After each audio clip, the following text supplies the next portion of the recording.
অনেক দিন পর এমবাপের একটা দারুণ গোল দেখলাম আমরা লা লিগায়। এমবাপের বেলিংহ্যামের একটা দেখলাম, এমবাপের একটা পেনাল্টিও দেখলাম, সম্ভবত আর্দি গুলারের হচ্ছে পেনাল্টিটা নিয়ে দেয়। সবচেয়ে ভালো লাগছে আমার হচ্ছে এই এমবাপের হচ্ছে এই শেষের যে গোলটা, মানে চরম গোল ছিল, অবাক কথা। তাহলে লা লিগার আমাদের রিয়াল মাদ্রিদের পয়েন্ট দাঁড়ালো 63, মানে বার্সেলোনারও 63।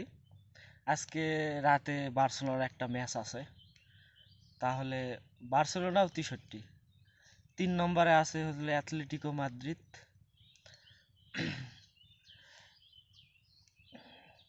খেলাটা যদিও ভালো লাগেনি, তারপরেও রিয়াল মাদ্রিদ জিতছে, এটাই বিশাল ব্যাপার।